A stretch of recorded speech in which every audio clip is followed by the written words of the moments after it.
This is a Hot Pie Original. If you're on your journey, if you imagine a car, the fear of failure and the fear of judgment are going to be with you in your journey. The question is where do you put them in your car? There are a lot of people that put them in the front seat and give them the wheel, and the thieves guide their life and take over their life. There's other people that put them in the passenger seat. And then the successful people, the successful leaders in organizations, they throw them in the trunk. You know, they're still in the car, but they're just not, these don't have control, right? They find ways to rise above it.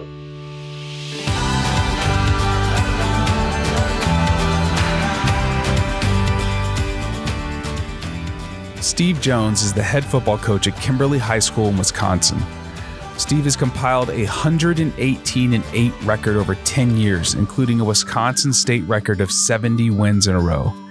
Steve's teams have also won 5 consecutive state championships, and he's twice been named the Associated Press Coach of the Year. In this episode, we discuss his winning formula, the 3 ingredients to a great culture, how to battle entitlement, and his new book, The Twin Thieves, How Great Leaders Build Great Teams. I first heard Steve present at the Track Football Consortium in 2018, and I was left speechless. I literally couldn't write fast enough, and I've heard him speak multiple times since, and every time I listen to him, I walk away with new ideas to implement with myself and my organization. In addition to being a successful football coach, Steve is also a leadership coach and consultant.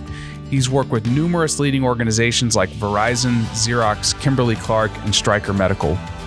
Finally, Steve recently published a book, The Twin Thieves. I'm just telling you right now, you will want to get a copy of this book. In this book, he teaches how to build a sustainable culture that wins through the story of a struggling high school football coach. It's a great book and resource that I'm sure you use for yourself, your family, and your organization. But before we get to my interview with Steve, right now I just want to ask you something. Tell me if you know this story. You go out and you spend several $100s on a fancy wearable device, hoping that it'll help you achieve your wellness goals, and then guess what? It ends up in the sock drawer. Does that sound familiar? Or how about this one? You follow those cookie cutter clickbait health recommendations like walking 10,000 steps a day, and all you get is anxious and demotivated when life gets in the way and you can't hit that magic number. Well, it's time for an evolution of expectation and results. And that's where AIM 7 comes in. AIM 7 sets busy people free to live their values every day by building lifelong healthy habits. We use the health data from your Apple Watch to create small, scientific, personalized recommendations for whatever you want to do, whether that's sleep better, increase your energy, reduce your stress, or lose weight. If you're ready to finally unlock the power of your Apple Watch data, then go to www.aim7.com. That's AIM7.com to get early access to our exclusive program. AIM 7 starts small and starts with you, your health data, your values to get to your thriving life. We're now going to introduce our new weekly segment, appropriately called the It's Freaking Awesome Story of the Week, brought to you by the Festive Kitchen. Every week, we will highlight stories of people who went above and beyond and thought of someone else before themselves. Now that is freaking awesome. This week, I got to credit today's guest, Coach Steve Jones.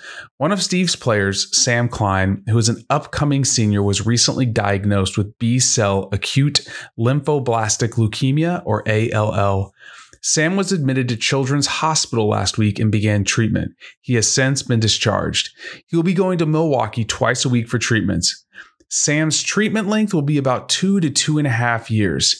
Sam was an all-conference center as a junior and was part of the leadership council. He's an unbelievable kid and leader. It's absolutely heartbreaking, but to show his support, Coach Jones donated 100% of launch day sale proceeds of his new book, The Twin Thieves, How Great Leaders Build Great Teams, to Sam Klein's treatment. Now that's freaking awesome. Over the past year, I've had an amazing opportunity to write a book with my incredible friend, Lucas Jaden. We're both so excited to share that tomorrow, Tuesday, June 8th, on Amazon will be the official book launch of Twin Thieves, How Great Leaders Build Great Teams. We're also so excited to share that tomorrow's book launch is going to be dedicated to a young man in our community named Sam Klein.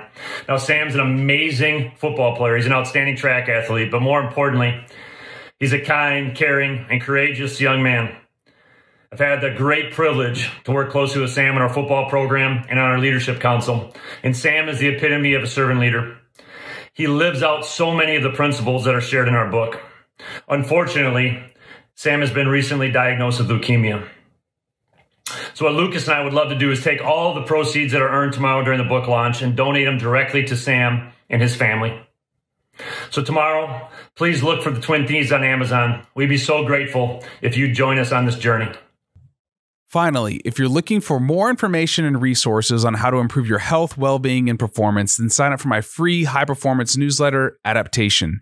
Just go to www.erikkorm.com and sign up now. This newsletter is my effort to bring zero-cost, high-performance resources and tools to anyone with a desire to improve. But now, it's time to lean in and learn from the best. Steve, it's great to have you on today. Thanks for making time for us. I'm excited to be here, Erik. Thanks for having me. Absolutely. Coach, you've had tremendous success in your career. And I heard you back at Track Football Consortium. I think it was 2018 in Chicago, out in Napersville. And you started talking, and I could not take notes fast enough. And I know that I don't want to embarrass you because I know you're a pretty humble guy, but you know, I've been in a lot of great locker rooms, been a lot of championship teams, but what you talked about culture resonated with me. And so really I want to kind of start with, when did you decide that creating a great culture was going to be critical to sustain success? Like, did you have a light bulb moment? First of all, I appreciate you saying all those nice things. So when I stepped in as a head coach, I was following a coach that was already really successful. We won some games, but I knew that in order for us to continue to grow, some people call it sustain, you know, that type of winning culture, you need to be really intentional about what you're doing with your culture. Because I'm a big believer that culture either happens by design or by default. And culture is either growing or it's dying. So it's getting better or it's getting worse. And if you're not ultra intentional about what you're doing with your culture to grow it, it's going to regress or die pretty quickly. So I knew that we needed to really make our culture more intentional and more centered around some of the concepts that we'll talk about today. Gotcha. So you're one of the few that actually had the foresight to think about not X's and O's. Because I know when I started out in coaching, different side, human performance, all I could think about was like the X's and O's of programming, right? And then as you go on in your career, you start thinking about, well, really, it's my connection to the athlete, because none of that means anything unless there's a really good connection and they have buy-in to themselves and to what we're building. So let's just get into it. In your book, you talk about the winning formula. The book you just finished, The Twin Thieves, which is spectacular.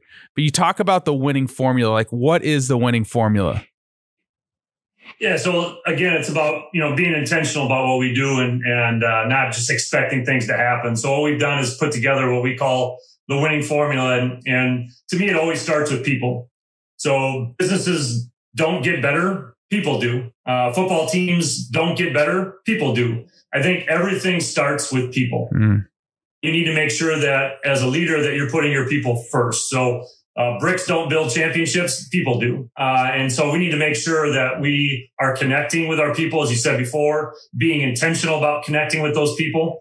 There's different processes for that. One of them is called rounding, where you are specifically scheduling moments or making sure that you are touching base with the people within your organization, but really putting the people first. And that's always been at the forefront of everything we do is our people. Mm-hmm. And I'm just a big believer in developing people and specifically our leaders, because, there aren't bad teams, just bad leaders. I think Jocko Willink said that. Yeah. And we're a big believer in developing our people, developing our leaders, and just being a high school football coach, we can't recruit. So it really is about development, not only with the player, but more so as the person and as the leader, and the people in the uniform. And then obviously our coaching staff as well. I'm blessed with an amazing coaching staff. As you know, it certainly takes a village in any organization. So It's definitely not just me. I'm surrounded by great people. And then I think, people then drive the culture. And I know that culture is a big, kind of buzzword right now. Maybe over the last, 4, 5, 6 years, it's really been an emphasis. But as you said before, we had the foresight, 12, 13 years ago to really start focusing ourselves on our culture and really being intentional about that. And we can dive a little bit deeper into culture if you want. But then the third winning formula is about preparation. So making no mistake that you got to roll up your sleeves and you got to do the work. So there's a John Wooden quote that we use all the time: when opportunity comes, it's too late to prepare. So we got to make sure that we are working extremely hard in the dark and doing the things that we need to do so that when the fourth thing comes around, and that's execution, we're able to deliver. So in any team, in any organization, in any business, everybody's got jobs to do. And the New England Patriots, they're known for having one big sign in their facility and it reads, "Do your job." And when everybody can do their job within a team or organization and do their part and execute, then I think you can have a winning formula. So if you link those four things together, you are people focused, you are able to develop great people in the business world, hire great people, and recruit great people, but surround yourself with great people, and those people then drive the culture. Within your culture, you work really hard, and then you're able to execute. To me, I think you got a pretty good formula there.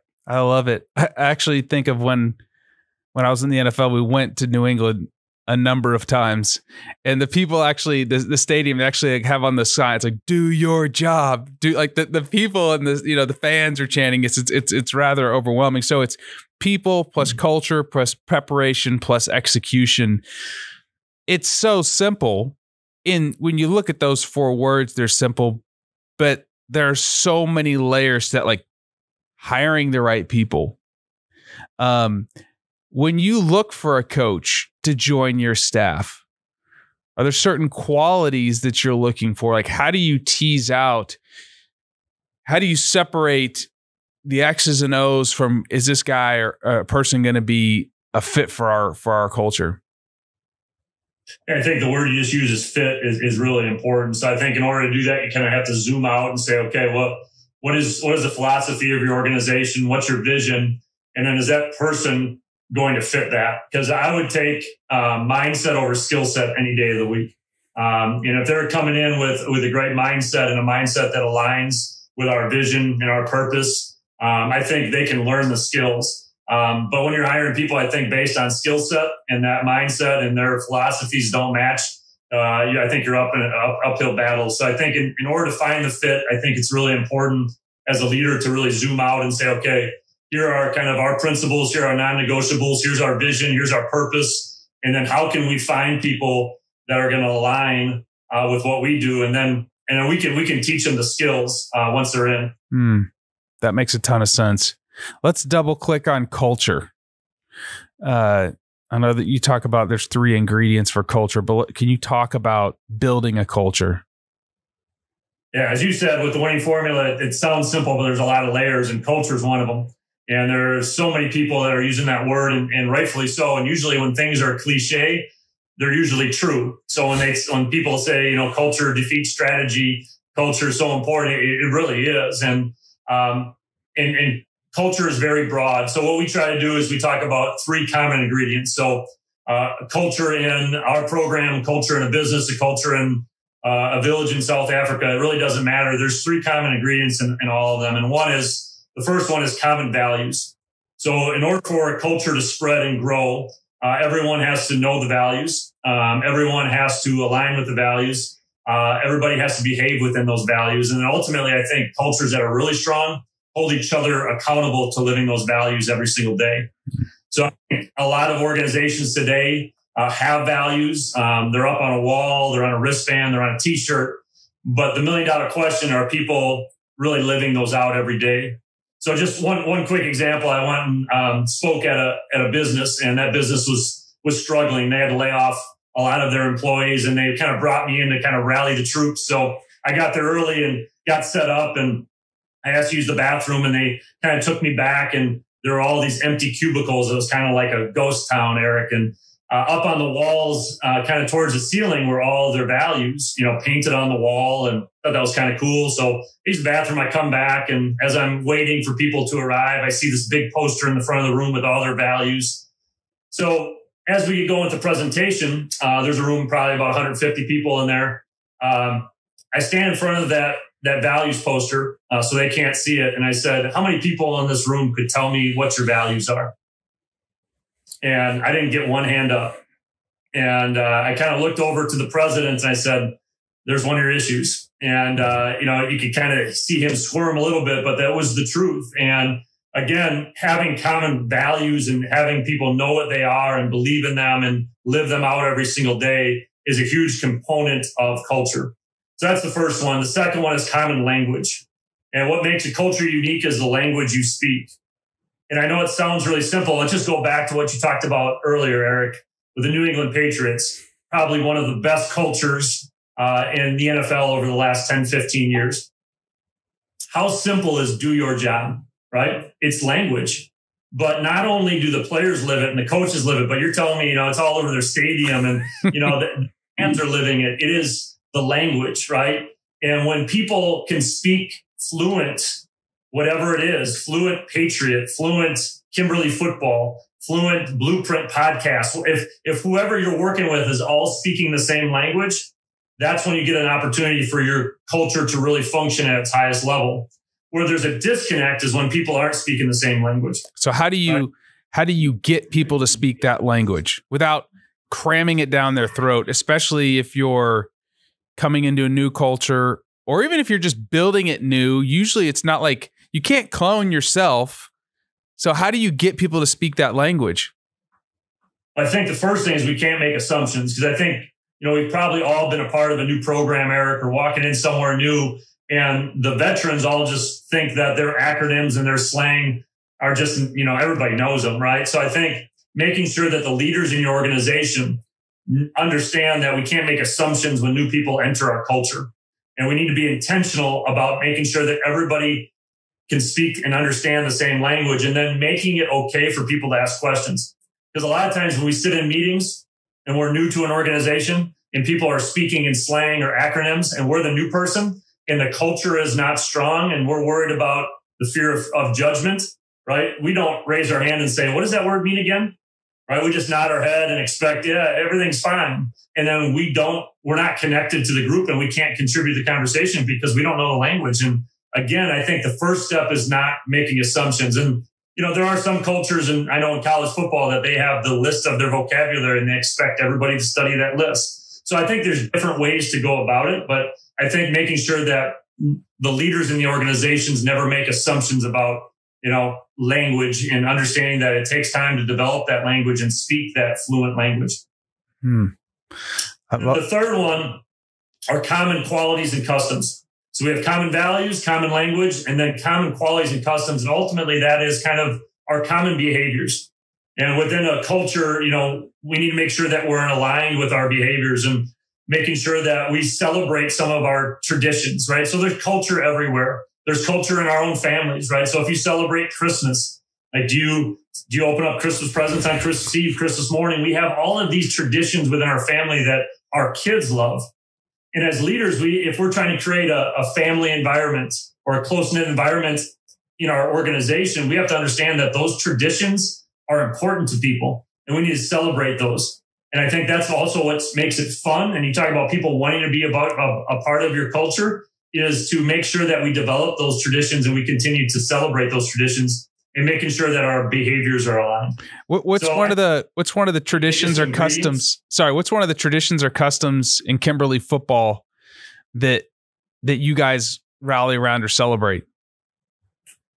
Yeah, well, one thing we do, I think, is kind of neat is we have something called the Frosh Follower Program. So one of our traditions in our program is our leadership council would be our leadership team of our kids that really truly want to learn about leadership and lead. We teach them. And so we meet, and one of the processes is they get to come up with our shared values. So high school football, you talk about high turnover rate. We lose about 35 kids every year to graduation, 35 seniors. and we have a new group coming in. So you talk about turnover rate, you talk about having to turn over the page. So we don't have core values that I force down their throats. Instead, I ask our leaders to come up with the values for that team, this new group, because every group is new. And they get to come up with the values. They define them. They present them to the team. So then as the season goes on, freshmen that are living out our values get to come up and be a part of our varsity for one night on a Friday night. So they get to go through our pregame meal and our pregame meetings and be a part of our pregame, and they get to go to our postgame meal. And then their job is to go back and teach the freshman team about what our culture is like on the varsity team. So the idea of that is that culture will cycle, and then we are shining a light on individuals that are living out our values within our program. Because I think too often we're trying to catch criminals instead of catch champions. Oh my goodness. You are so right. I just remember my time in college sport. Like, you're always like, you're dealing with those guys that are screwing up. And you said catching criminals, like guys messing up, instead of championing the great things they do. And I've actually never heard of a team that their values change year to year. And I think that's a beautiful concept, especially in a program like yours where there is a 35% turnover. I could see for a company that would be problematic. Like we have for AIM 7, we have 4 core values that we live out. But that is really unique. And I think that's another great thing about you, and what I really value about the way you approach things is there is no standard set of rules that every organization has to live by. You're adjusting them based off of your situation and your team. No, that's fantastic. I was actually just thinking to myself when you talk about celebration, my company's very young, but one of the things we started doing is when we teach people how to wire habits, one of the key things about wiring a new habit is you have to create an emotional response. You literally have to celebrate when you take action. So we close out every Friday all hands meeting with celebration. And at first it was like, all right, we want you to celebrate things that your teammates have done. And it was kind of like radio silence. But then like one person celebrated somebody else, and then the next person, and all these big smiles started coming on. And now it's like every Friday we end with celebration, and it's like a bookend of the week.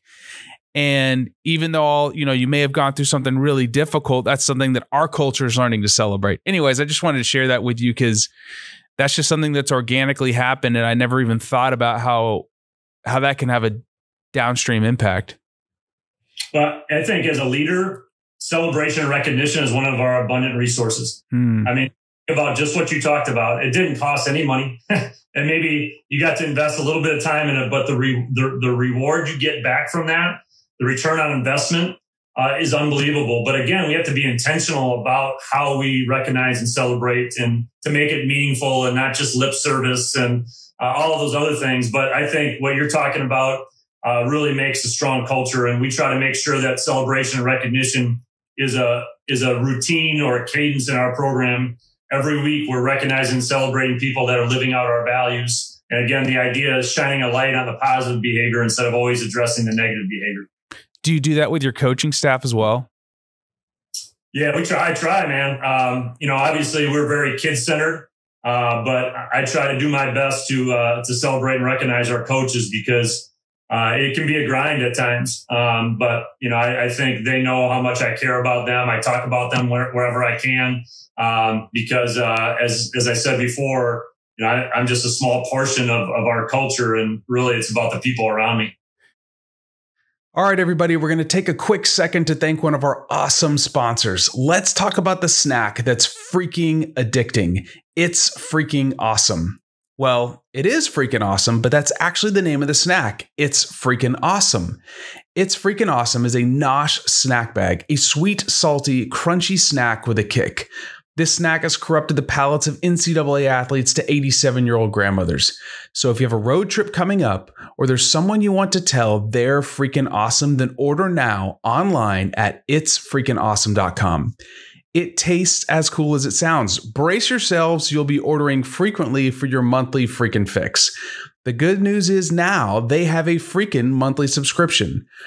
It's Freaking Awesome is dedicated to snacking it forward. Each pouch features one of our fallen heroes, and 30 cents from every unit sold is donated to Carry the Load, a charity founded by Clint Bruce, benefiting those who have given the ultimate sacrifice in our military, firefighters, police, and rescue personnel.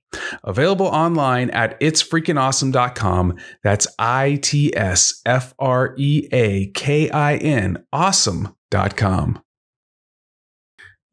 You just said something kid-centered. And let's talk a little bit about servant leadership. And in your book, there's a beautiful diagram of a pyramid.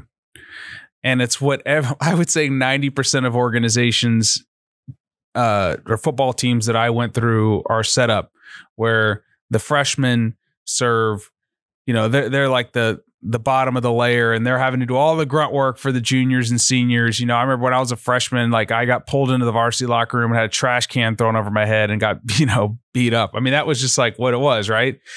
And then like the players serve the coaches, right? In your book and in your organization, that whole thing's flipped on its head. And I want you to talk about like servant leadership in action and what that actually looks like. Yeah, so we really do flip the paradigm, so to speak. So we teach our leaders in our leadership council, our seniors, that the highest form of leadership is servant leadership. So one way we introduce that concept and what servant leadership is I'll ask them the question of who's the best leader in your life and why.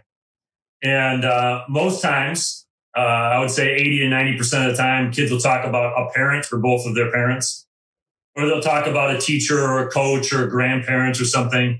But the common thread amongst all great leaders is that they are servants. So if you look at Mother Teresa, Gandhi, Martin Luther King, you look at parents, you look at our military who I have so much respect for, the common thread amongst all of them is that they're servants. Now, they're not subservient. That's different language. And again, language is really important. Subservient means you're a doormat. You kind of get walked all over. You do everything for everybody. But servant leadership to me is helping people become the best version of themselves without expecting anything in return. Giving people what they need, not always what they want. So, if a student or an athlete or an adult, because I've asked that question to thousands of adults, and usually it's the same type of response, about 80 to 90% talk about a parent.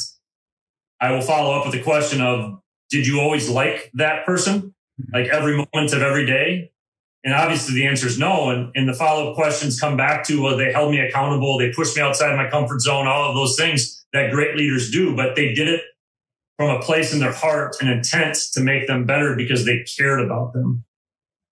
And to me, that's what servant leadership is. So a lot of our leaders in our program want to be the best versions of themselves. And I tell them, well, in order to leave the best legacy and to be the best leader in our program, we need to be servant leaders. So we teach them to serve the underclassmen, the freshmen, the sophomores. So our seniors and our juniors are the ones that are picking up the field, are modeling the behavior, picking up the locker room.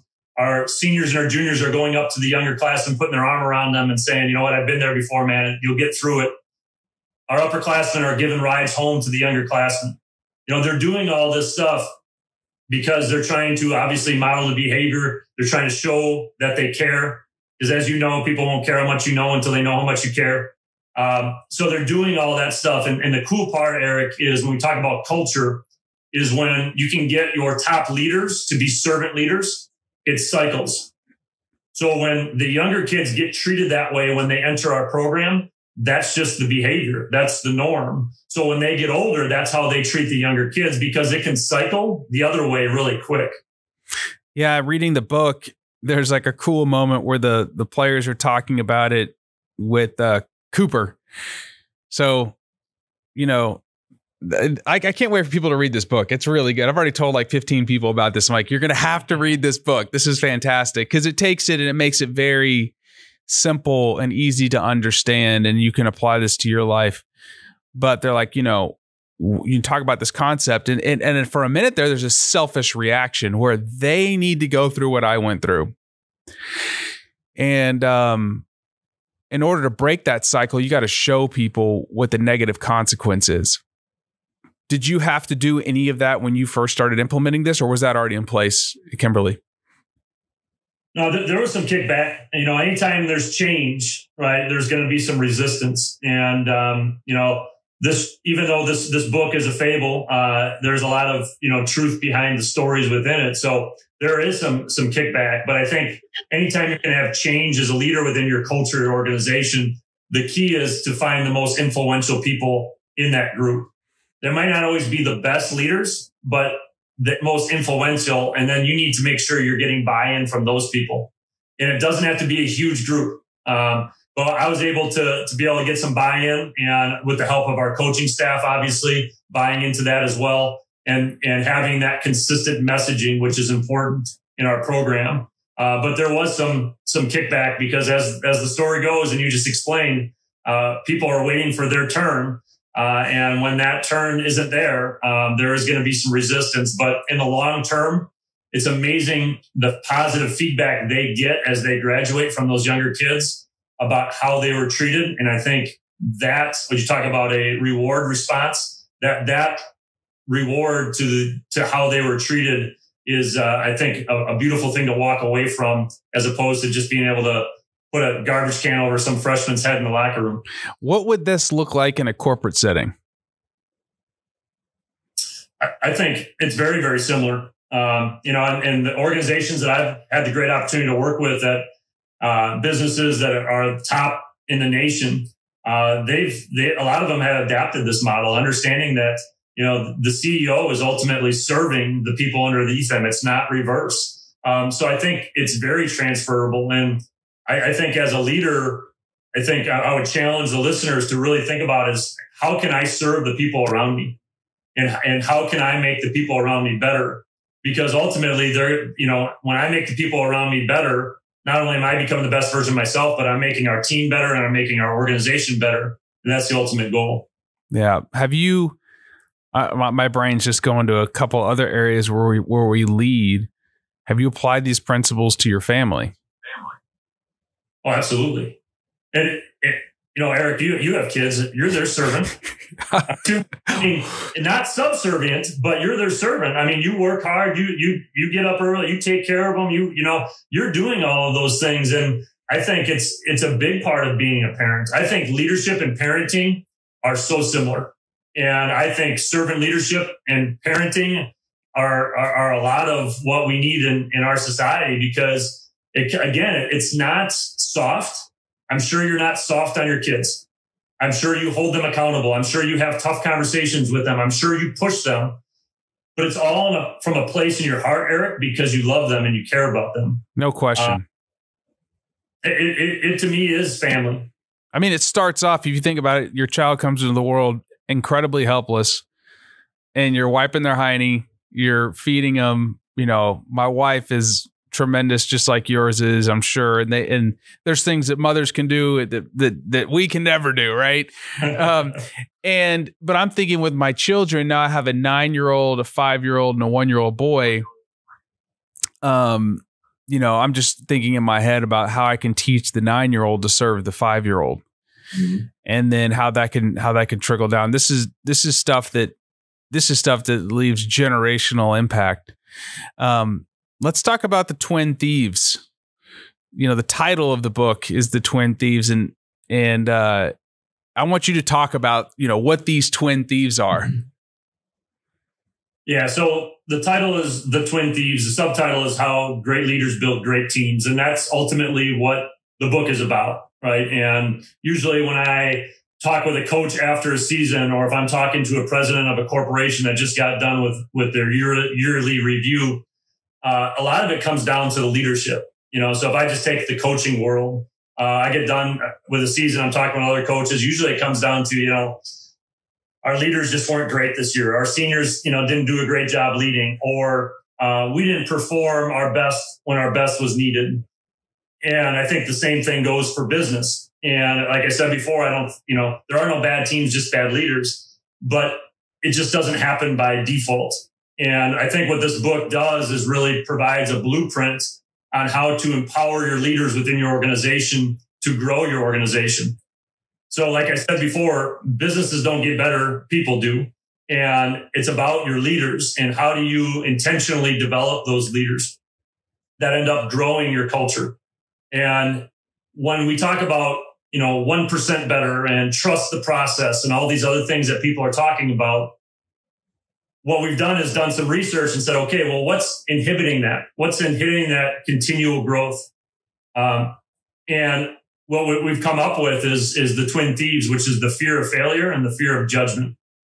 So we call them twins because oftentimes they look the same. They get mixed up. So I'll give you an example. If I say to someone, what's your biggest fear? They'll say, well, I'm scared of failure. And then as the conversation goes and I ask more questions, it's really not the failure itself. It's the judgment that comes after it. So they're twins because they kind of get mixed up, and they're thieves because they can rob us. Potentially those two things, the fear of failure and the fear of judgment, can rob us of so many opportunities, so much growth, our potential. I could go on and on and on. So what we've done in the book is basically laid a blueprint out of how to combat the fear of failure and the fear of judgment, because cultures that are built on fear, I'll throw it back to you, Erik. What does a culture built on fear kind of look like, in your opinion? If you've ever been a part of a culture, or even if you were just going to make some assumptions, but what does a culture based on fear or built on fear look like? To protect the innocent, I won't name the organization, but there was an organization I was part of where people they didn't talk to each other. There wasn't the ability to communicate freely and openly. The leader of the team wasn't vulnerable and was condescending. And nobody was willing to take a risk. And because nobody was willing to take a risk, like, you're never going to get the most out of people. Nobody's going to stretch themselves and fail. And then if you did, it was like, you blah, blah, blah, blah, blah. You did this, you did this, you did this. Even though there was this public, like, he would take the heat in front of the media or whatever, and then behind closed doors, it's all your fault, right? That'll ruin you. It had an impact on my health. As a matter of fact, I saw something recently. I was looking back on an interview I did while I was at that place. And although, like, I looked horrible, like, bags under my eyes, I looked terrible. It robs you of your health. It robs you of your mental health. And you don't want to take risks, which no team is rewarded without taking risk. And calculated risk. You know what I'm saying? Sure. That 4th and 1, and you're like, no, I'm going to bet on this. You know what I'm saying? Because of the situation, the personnel, trust and belief in your players, whatever it is. So yeah, for me, like, it robbed me of joy. Like, I had a joyless job for those several years. And so did everybody else I know. I appreciate you sharing, because you hit on, and I think you did a great job of summarizing what cultures that are built on fear kind of feel like, what they look like, what they sound like. And you're going to get all the things that you just described, and you're going to get people that don't want to go all in. They're not going to get the best version of themselves. So, what we've tried to do, and I think have done a pretty good job in this book, is laying out a story that helps provide a blueprint on how you can counter that, how you can rise above the Twin Thieves, because they're never going away. No matter how successful you are, they're there. So, what we talk about is, if you're on your journey, if you imagine a car, the fear of failure and the fear of judgment are going to be with you in your journey. The question is where do you put them in your car? There are a lot of people that put them in the front seat and give them the wheel, and the thieves guide their life and take over their life. There's other people that put them in the passenger seat. And then the successful people and the successful leaders in organizations, they throw them in the trunk. They're still in the car, but they're just not, these don't have control, right? They find ways to rise above it. So I think one of the greatest counterpunches to fear is love. And that is a foundation in our culture. And those that are listening that don't feel comfortable with that 4-letter word, I would encourage you to think about replacing with another 4-letter word, that's care. But a lot of people, they come into a culture, the leader, and they want to have the culture built on fear because they want those immediate results. And sometimes fear can provide immediate results, but it will not be long lasting. Eventually people overcome their fears. But love, care, that's a foundation in a program that will be long lasting. And you will get the best versions of the people that you're leading. You're going to get people that want to go all in, that can speak their mind freely, as you talked about before, that are willing to take risks. You know, Mark Zuckerberg from Facebook, I'm sorry if I mispronounced his name, but last time I heard, he's got one big sign in Facebook and it says fail harder, right? He wants his employees to take risks because we all know that we need to take those risks. So when you can counter fear with love or care, I think then you're building a foundation within a culture that you're going to get the best out of your people. And a lot of people think that that love is soft. And it is not. I think it inspires tenacity. It is brave. It's courageous. And I'll give you one quick example. So Erik, obviously you have kids, right?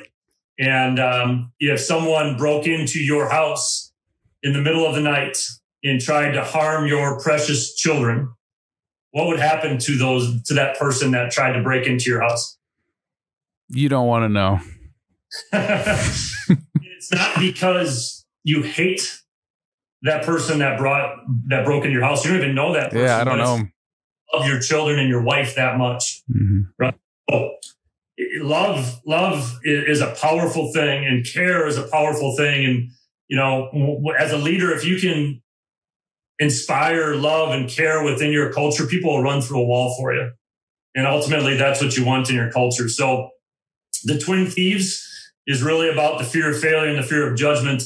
And the book is about how great cultures and great leaders rise above them. And it gives a systematic approach to doing it because, you know, bad leaders, they got hopes. Average leaders, they use quotes, but, you know, great leaders, elite leaders, they got systems. And you need a system to build leaders. You need a system to grow your culture.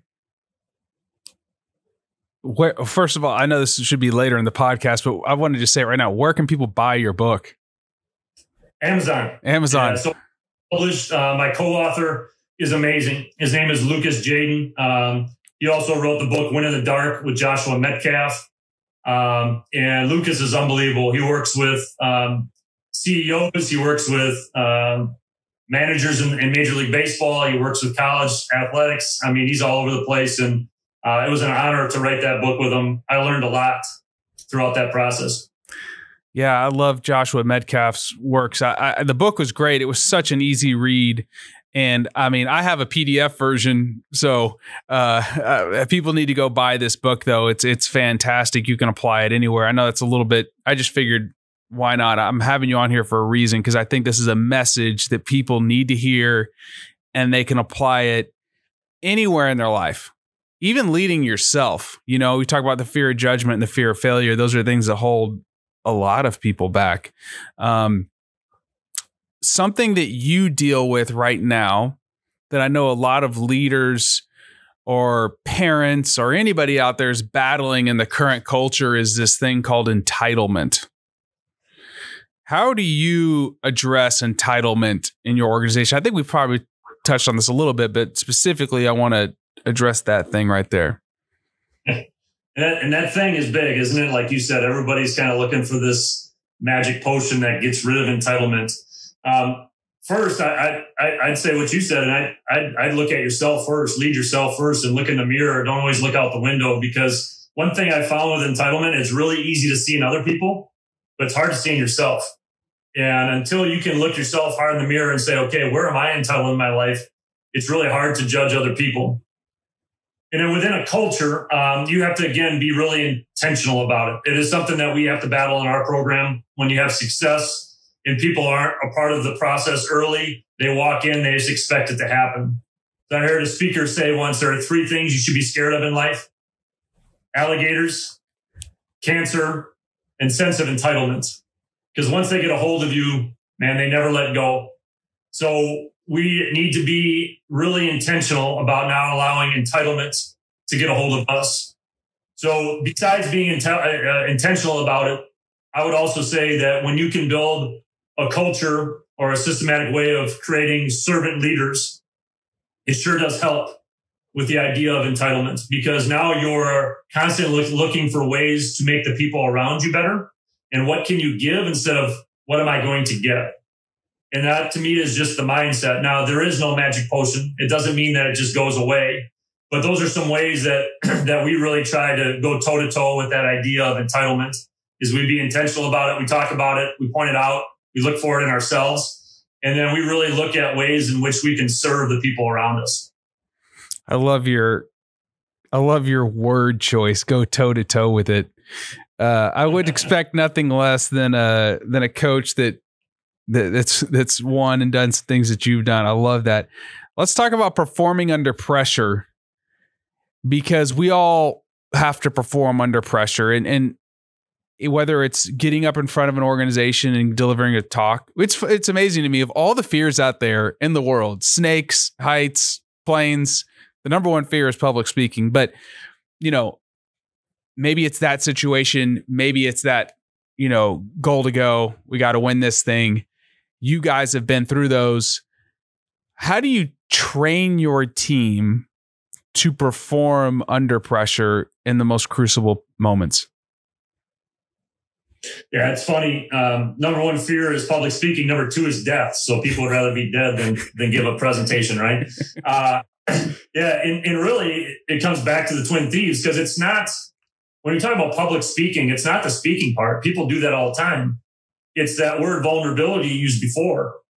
Because when you're up on stage, you're vulnerable. And now what's everybody thinking about me? What are they texting about me? What are they going to put on social media about me? What are they thinking, right? So, that idea of being vulnerable in front of other people is really scary. And, vulnerability is about performance, because anytime you're going to perform, you're vulnerable. You're stepping into the arena, and you need to have the courage to step into the arena. And I think that's a big part of it. So what we do is we do a lot of training around mental skills, mindset training. We call it mental skills because we believe it's a skill, and any skill needs to be practiced and needs to be taught and needs to be practiced and need to be taught over and over again. So we give our kids skills to try to make sure that we're performing under pressure. And then we try to put them in situations, because I think one way to get better at performing under pressure is to get reps. So we do a lot of different things to put our kids in high pressure situations, whether it's in practice, whether it's in team meetings. We've done some competitive things in team meetings. We took our kids in our girls basketball program, who's really, really good, was doing an open gym one fall, and we had 5 kids do a free throw contest with their 5 best girls, and everybody was watching, and the loser had to run. So we try to be creative and trying to put our kids in pressure situations. And then some of the tools that we give them is obviously our self-belief. And a lot of that comes down to our self-talk and making sure that we're talking to ourselves and not listening to ourselves. Because as human beings, when we listen to ourselves, it's usually not very good. We're usually beating ourselves up quite a bit. So we want to make sure that we're really intentional about being positive in our self-talk, which will hopefully lead to some belief and some conviction in ourselves. And then, stories are powerful too. So in the book, they talk about the Tightrope Walker and where we're putting our focus on, right, in high pressure situations. So I'll give you the quick version of the story, but there's a family of tightrope walkers. I think the great grandson walked across Niagara Falls in the Grand Canyon a few summers ago. But his great grandfather did it for a living, for over 25 years. He walked across a tightrope, and people would pay money to come see him do it. So he did it over and over and over again. And he had a big show coming up. And for the first time in his life, he started talking to his family and his friends about, what if I fall? What if I fall? There's no net. What if I fall? So the guy's been doing it for over 25 years. It just dawned on him there's no net. Because his whole life, what was he focused on? Just putting one foot in front of the other. And now he was focused on falling. So guess what happened? He fell. He fell, unfortunately, to his death. So where our focus goes, our energy flows. So in high pressure moments, we need to make sure that we're focused on positives, the good things that are going to happen. Because if we go back to the presenting in front of other people, if the 2 minutes before I get up on stage, I'm like, just don't stutter, don't mess up, Don't say this. Obviously, all of those things, that's where my energy is. And odds are pretty good that I'm going to do those things because that's where my energy is going. Preparation is a big part of performing in high situations. Obviously, it goes back to our winning formula, making sure that we're doing the work. But I think, those are some things that we try to do in our program that, when opportunity comes, that we're prepared. I love it. So on every podcast, I asked a couple questions. And one of them is, what does high performance mean to you? That's a really great question, Erik. To me, I think at its root is achieving superior results, right? Now, that's the bird's eye answer to me. I think then you go down a little bit of a rabbit hole on what that really means, achieving superior results. So now, are you the person that's going to compare, or are you going to focus on yourself, right? So is achieving superior results meaning that you have to be a great baseball player? So what does that mean? That you're a starter on your baseball team in high school? Well, are you is that high performance, or does that mean you have to make the majors? Does that mean you have to become an all-star? So that's a route you could go. But to me, I think high performance is kind of like dipping a rag into a bucket of water and pulling it out and getting as much out of that as you possibly can. And squeezing everything you can and getting as close to your full potential as you possibly can. And I think it goes back to achieving superior results, because that means that you are getting the best version of yourself or as close as possible to that. And that's part of getting better every single day. And to me, I think that's high performance, is trying to focus on that instead of focusing on the comparison game. I love that answer. What habits or practices have you personally adopted to keep you performing at your best? Well, I think, leaders are readers. So I try to read. And if I don't have time to read, I try to purchase audiobooks. So if I'm traveling, I don't listen to the radio. I listen to books or listen to great podcasts like yours. So I try to use my time and make a habit of my time of trying to continue to learn and grow. So trying to have a white belt mindset with a black belt skill set, right? So trying to continue to grow every single day and be a learner, I think is a habit. I really do. It's mindset, but it's also a habit that you can create in your day to day. Some of the stuff you talk about too, as far as taking care of yourself. I think high performers do take care of themselves, and exercise is a big part of my life. I wake up every morning. I bought a Peloton about 2 weeks before the pandemic hit last March, 2 weeks ago.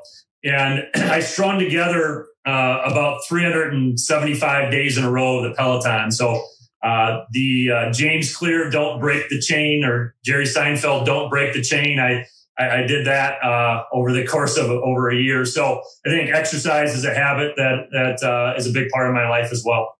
That's awesome. The other thing that I always like to ask is like, what are you kind of alluded to, you like to listen and read, but what are you doing right now to grow? Is there a certain subject matter that you're focused in on right now? Or is there a book you're reading, or is there something that you're really excited about that you're going to be doing to upskill yourself? I think the process of writing that book was a big thing for me. Going back to James Clear, I think his quote was, if you think you can learn a lot from a book, try writing one. So that to me was a big developmental process for me. I'm not a natural writer. I never thought I would write a book. I always hoped I would, but the pandemic obviously gave time for that and probably eliminated my excuse. So that writing process was really big for me.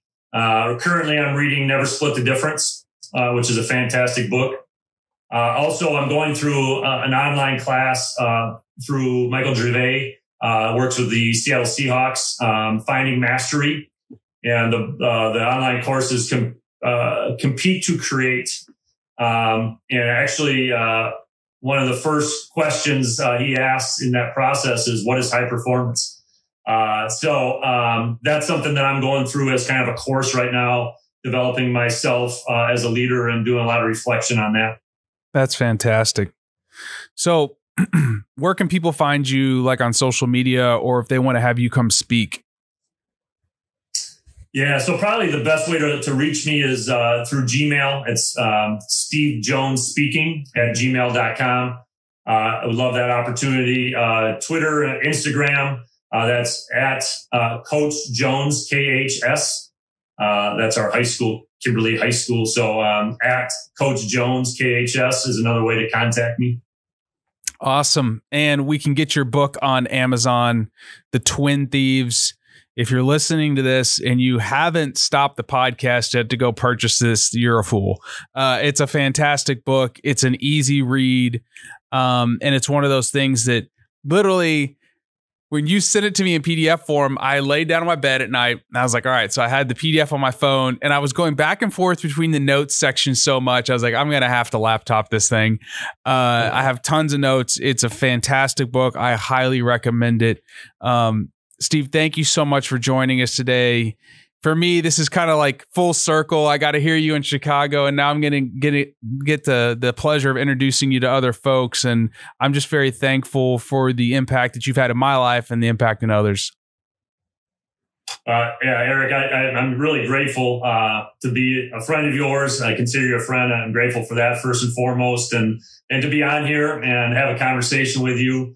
I got better during this time, and excited for our relationship to continue to grow. And I appreciate you reading our book and giving some feedback. That was a big part of our process as well. Thank you very much. You got it. If today's podcast has enriched your life in any way, please support the Blueprint by doing one of the following. If you're listening on an audio platform like Apple or Spotify, please subscribe. If you're listening on Apple, please leave us a 5-star review and some feedback, because your feedback is tremendously valuable. Finally, if you're watching on YouTube, also please subscribe and leave us some feedback. We'd love to know how we can improve the show and which topics you're enjoying. Thanks for joining with me, and I look forward to engaging with you across all of our platforms. Thanks for listening. You can find more episodes and all other Hot Pie Media originals baked fresh daily at our home on the web at hotpiemedia.com, the Hot Pie Media YouTube channel, or wherever you listen to podcasts.